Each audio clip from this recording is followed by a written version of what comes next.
बीकानेर के छोटे से जंगल में बंटी डायमंड डीलर कड़क सेठ के यहाँ काम करता था। बंटी बहुत अच्छा सीधा साधा था और हनुमान जी की भक्ति करता रहता था। उसको हनुमान जी को लड्डू का भोग लगाना और सरसों के दिए से आरती करना बहुत अच्छा लगता था और इसी वजह से उसको कड़क सेठ बहुत पसंद करता था। लेकिन कड़क सेठ का लड़का टिल्लू बंटी से बहुत नफरत करता था। टिल्लू बहुत ही लालची और चोर किस्म का था। वो बंटी को बहुत बार नीचा दिखाने की कोशिश करता था, लेकिन बंटी कभी भी बुरा नहीं मानता था। वो शिव जी का भक्त था। बंटी, इस बार मुझे 4 गुनी सेल्स चाहिए। तुम्हें बहुत मेहनत करनी पड़ेगी। मैं कोई बहाना नहीं सुनूंगा। कोई भी ग्राहक खाली हाथ नहीं जाना चाहिए, अमीर हो या गरीब। तो बंटी कहता है, लेकिन टिल्लू जी, हम डायमंड्स बेचते हैं। यहाँ पर वैसे भी गरीब लोग नहीं आ सकते हैं। फालतू की बहाने नहीं बनाओ। पता नहीं पिताजी तुम्हें क्या देख कर रखे हैं। मैं होता तो तुम्हें अभी तक भगा दिया होता। टिल्लू बहुत ही बिगड़ा हुआ लड़का था। उसकी बातें सुनकर बंटी चुप हो जाता है। शाम में बंटी हनुमान जी के मंदिर जाता है और उनसे प्रार्थना करता है। हे हनुमान जी, कड़क सेठ कितने नेक दिल के हैं और उनका लड़का टिल्लू बहुत ही बिगड़ा हुआ है। आप उसे भी सद्बुद्धि दीजिए। आपकी जय हो। एक दिन कड़क सेठ जंगल के बाहर गए थे। टिल्लू दुकान में आता है। आज पिताजी नहीं हैं। आज मैं दुकान से पैसे और डायमंड चुरा कर ले जाऊंगा। ये बंटी जरूरत से ज्यादा ईमानदार है। इसके रहते मैं यहाँ पर चोरी नहीं कर सकता। बाद में बंटी आ जाता है। जब दुकान बंद करने का समय होता है तो बंटी अकाउंट्स और स्टिक चेक करता है। वो देखता है कि पैसे और डायमंड गायब है। अगले दिन सेठ जी को बताता है तो कड़क सेठ कहते हैं, ये क्या बंटी, इतने साल तुम मेरे यहाँ काम कर रहे थे। मैं तुम पर कितना भरोसा करता हूँ। ये मेरे लिए बड़ा नुकसान हो गया है। इसकी जिम्मेदारी तुम्हारी है। अब इसकी भरपाई कैसे करोगे तुम? तो बंटी कहता है, लेकिन सेठ जी, मेरा भरोसा कीजिए, मैंने चोरी नहीं की है। मुझे मेरे नुकसान की भरपाई कर दो बस। मैं तुम्हारी अच्छाई के कारण तुम पर पुलिस कंप्लेंट नहीं कर रहा हूँ। बंटी दुखी मन से दुकान से चला जाता है। वो हनुमान जी के मंदिर में बैठकर रोने लगता है। हे हनुमान जी, मैंने कभी भी किसी का नुकसान नहीं किया है। अब मैं क्या करूं? इतनी बड़ी रकम मैं कहां से जुटाऊं? मुझे तो अब कोई काम भी नहीं देगा। हर कोई मुझे चोर ही समझेगा। असल में टिल्लू चोर है, लेकिन मैं कैसे कड़क सेठ को बताऊं? उसका रोना सुनकर हनुमान जी वहाँ प्रकट हो जाते हैं। दुखी मत हो बंटी बेटा, तुम तो बहुत नेक दिल के हो। तुम्हारी भक्ति से मैं बहुत खुश हूँ। चिंता मत करो, तुम्हारी सारी तकलीफें दूर हो जाएंगी। ये मणि रखो और इसको अपने घर के बाहर मिट्टी में लगा देना। इसमें से हीरे के फल निकलेंगे और जैसे ही टिल्लू इस पेड़ के पास आएगा वो सब सच उगलने लगेगा। जय हनुमान जी, जय हनुमान जी, जय जय हनुमान जी। और फिर जैसा हनुमान जी ने कह के गए थे, बंटी वैसा करता है और देखते ही देखते उसके यहाँ डायमंड्स का पेड़ उग जाता है। टिल्लू को ये बात पता चलती है। वो अपने पिताजी के साथ वहाँ आता है। जैसे ही वो पेड़ के सामने आता है वो सच उगलने लगता है। पिताजी, मैं बंटी की ईमानदारी से नफरत करता हूँ और इसी वजह से इसको मैंने झूठे केस में फंसाया है और आपकी नजरों में गिरा दिया। अब ये मैं कैसे सब सच सच बोल दिया? तो कड़क कहते हैं, तुम सच कह रहे थे टिल्लू। बंटी हनुमान जी का भक्त है। अब उसकी भक्ति की असर से ही तुम खुद मान गए कि असली चोर तुम हो। मुझे माफ कर दो बंटी। मैंने तुम जैसे नेक दिल वाले हनुमान भक्त पर शक किया। तुम्हारे हीरे के पेट से अब तुम खूब तरक्की करो। सेठ जी, ये सब तो हनुमान जी की कृपा से हुआ है, वरना मेरी इतनी हैसियत कहाँ। मैं अब हनुमान जी के नाम से गरीबों को खाना खिलाऊंगा और उनकी अब और जोरों शोरों से भक्ति करूंगा। फिर बंटी पूरी ईमानदारी के साथ काम में जुट जाता है और हनुमान जी की कृपा से उसका जीवन अब हमेशा के लिए सुधर जाता है।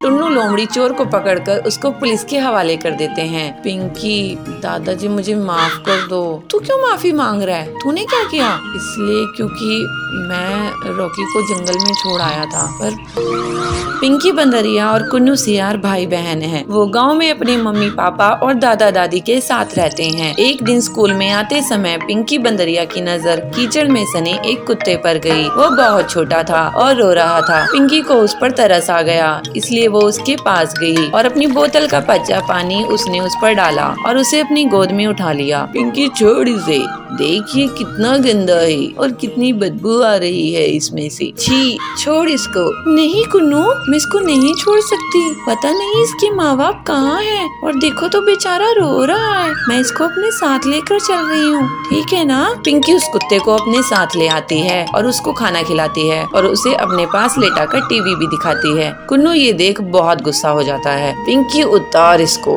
ये हम दोनों का बेड है ना, तूने इसको कैसे बिठाया? उतार इसको अभी, कितना गंदा है ये, नाली में रहता है, उतार इसको। कुन्नू, ये छोटा सा ही तो है, जरा सी जगह ले लेगा तो क्या हो जाएगा? कुन्नू अब और गुस्सा हो जाता है और मन ही मन सोचता है, इस कुत्ते की वजह से मेरी बहन मुझे पराया कर रही है और मेरी चीजें भी छीन कर इसे दे रही है। इसका तो कुछ करना होगा, नहीं तो ये धीरे धीरे मुझसे सब कुछ छीन लेगा। पिंकी उस कुत्ते का नाम रॉकी रखती है। रॉकी के परिवार के बाकी लोग भी रॉकी से बहुत प्यार करने लगते हैं, पर कुन्नू अभी भी उसे घर से निकालने की तरकीबें सोचता रहता है। एक दिन वो रॉकी की पूंछ में पटाखे जलाने ही वाला था कि तभी वहाँ उसकी माँ चुनमुन नीलगाय आ गई। कुन्नू, ये तुम क्या कर रहे हो? उस बच्चे की पूंछ पर पटाखे क्यों जला रहे हो? कोई तुम्हारे साथ ऐसा करेगा तो कैसा लगेगा? छोड़ो उसको, लाओ मुझे दो। चुनमुन से डांट खाने के बाद भी कुन्नू नहीं सुधरता और फिर एक दिन रॉकी के खाने में मिर्ची डाल देता है। रॉकी वो दूध पीता उससे पहले ही उसके दादा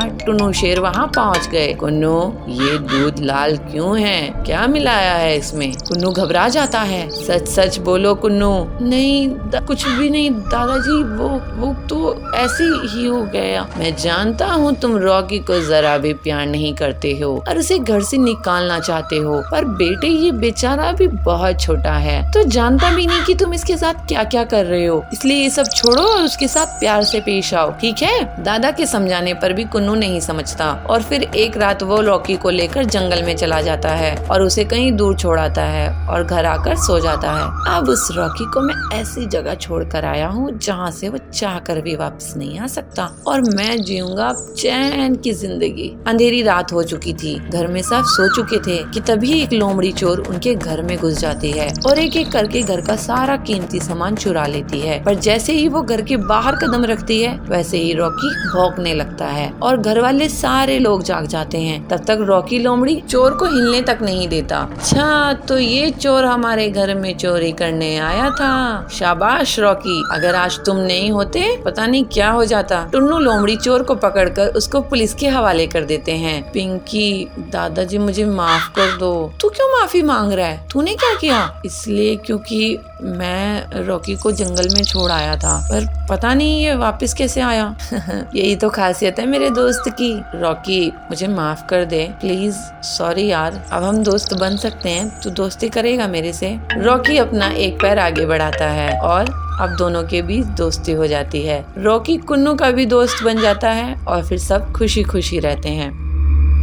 लोगों की मन की बात जानना बहुत कठिन होता है। अब बोले ना असली बात। पीलू के कहने पर कड़क वैसा ही करता है और चोर पूरा सच उगल देता है। भोजपुर गांव के जंगल में पीलू चिड़िया एक साधु के पास जाती है। साधु महाराज जी, मुझे कोई तरीका बताइए जिससे मैं लोगों के मन की बात जान सकूं।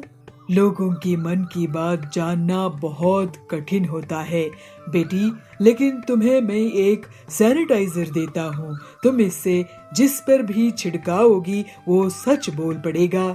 अभी टीचर्स डे आने वाला है, मैं इससे बच्चों के मन की बात जान सकूंगी और उन्हें एक बेहतर स्टूडेंट बना दूंगी। ठीक है बेटी। अगले दिन फिर पीलू स्कूल जाती है और क्लासरूम में आती है। बंटी, तुमने होमवर्क क्यों नहीं किया है?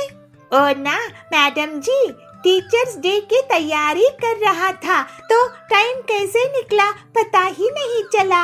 पीलू उस पर साधु का दिया हुआ सैनिटाइजर छिड़का देती है और वो सच बोलने लगता है। मैडम जी, मैं सो रहा था, मोबाइल में गेम खेल रहा था, होमवर्क करने का मन नहीं था और टीचर्स डे कब है मुझे पता ही नहीं। अब बोले ना असली बात। बंटी को पनिशमेंट मिलती है। कालू ये सब देखकर सोचता है, मैं ये सैनिटाइजर चुरा लूंगा। कालू पीलू के बैग से चुपचाप सैनिटाइजर चुरा लेता है। फिर वो मजे लेने लगता है। वाह भाई साहब, आपके बेटे को तो बहुत अच्छी नौकरी लगी है। कालू उस पर सैनिटाइजर छिड़का देता है। मेरा बेटा आपके बेटे से ज्यादा टैलेंटेड है। आपका बेटा रिश्वत देकर नौकरी में लगा है। अरे क्या बकवास कर रहे हो? और कालू हंसता है। शाम में कालू पीलू और उसके पति जाबाज के घर के पास जाते हैं। क्यों जाबाज जी, आज भी आप घर लेट आए हो? कहाँ थे? वह एक दोस्त से मिलने अस्पताल गया था। कालू उस पर सैनिटाइजर छिड़का देता है।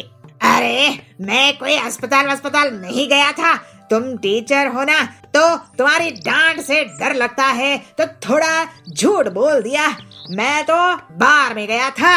हाँ, अभी मजाक चकाती हूँ तुमको। जाबाज की झाड़ू से पिटाई हो जाती है। ये देखकर कालू बहुत ही खुश होता है।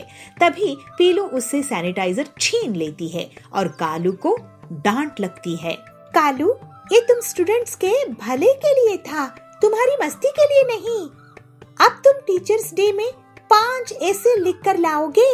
अगर कोई बहाना बनाए तो याद रखना, मेरे पास ये सच उगलने वाला सैनिटाइजर है। जी जी मैडम। ये सुनकर कालू वहाँ से भाग गया।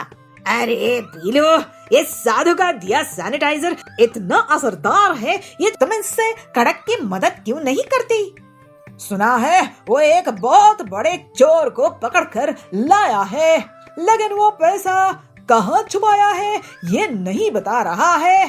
मेरा भाई इंस्पेक्टर कड़क की भी मैं इसी सैनिटाइजर से मदद करती हूँ। फिर पीलू कड़क के पास पुलिस स्टेशन जाती है। कड़क भाई, ये सैनिटाइजर लो और इस चोर पर छिड़का दो। पीलू के कहने पर कड़क वैसा ही करता है और चोर पूरा सच उगल देता है। फिर सभी बच्चे पीलू को टीचर्स डे पर बहुत सम्मान देते हैं। कालू उस पर 5 ऐसे पूरी ईमानदारी से लिख कर लाता है और सरकार भी पीलू को टीचर्स डे के दिन चोर से पैसा निकलवाने के लिए इनाम देती है। इस तरह से पीलू एक अच्छी टीचर होकर सभी स्टूडेंट्स का जीवन सुधारने में कामयाब होती है।